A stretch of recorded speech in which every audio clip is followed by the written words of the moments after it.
More than 90% of all reported alien abductees are American. It's a statistic that skeptics use to argue that the abduction phenomenon is simply a product of our own pop culture and pop psychology. Abduction experts counter that the numbers are skewed because abductees in other countries don't always feel free to come forward. That was certainly the case for an Australian family who were forced underground after their experience was ridiculed in the press.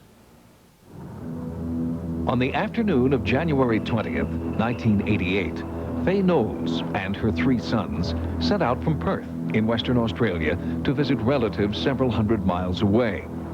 At dusk, they were crossing the Nullarbor Plain, a desolate stretch of road through the Australian desert. It was here, as day turned to night, that the Knowles encountered something terrifying that remains unexplained to this day. We drove on, and this object kept on following us, and somehow, I don't know how the hell it done it, but it wasn't actually flying, it was just hovering.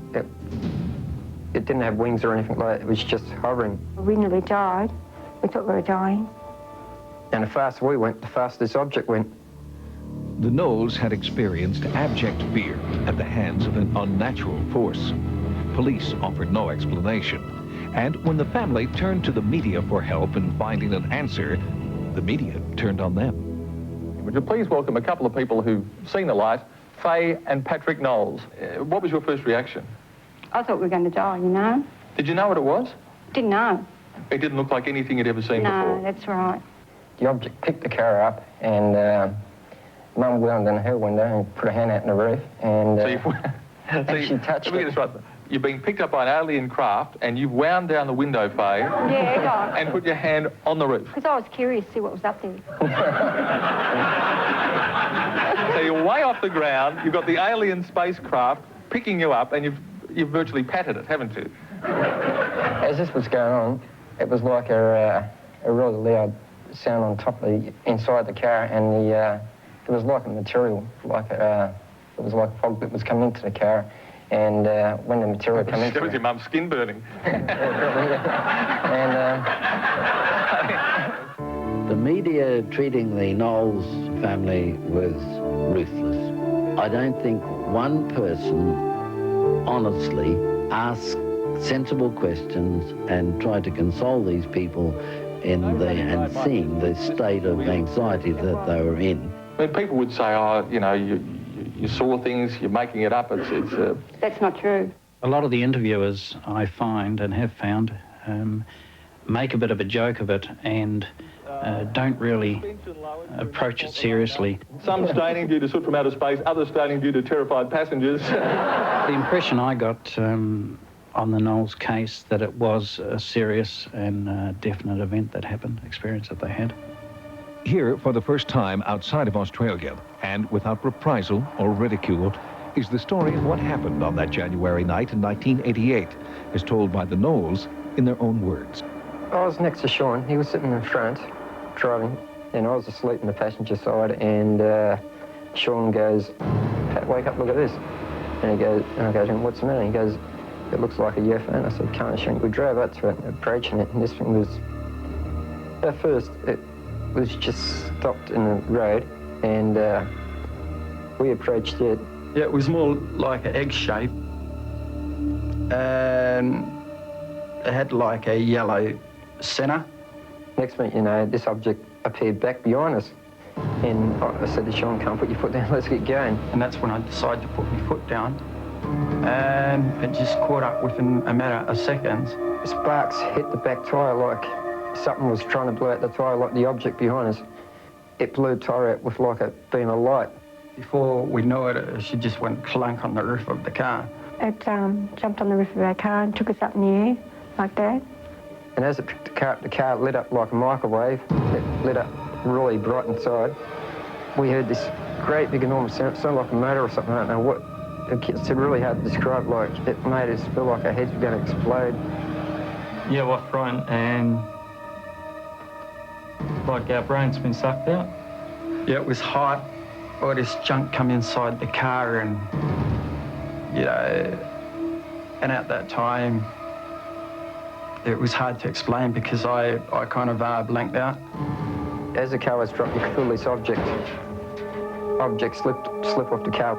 Not long after, it dropped the car. That's when I come out of it.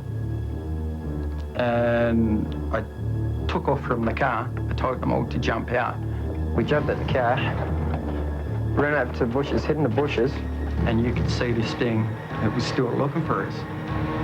And at the same time, I turned the lights off in the car, and somehow it could not focus on that car. Somehow it was working with our lights.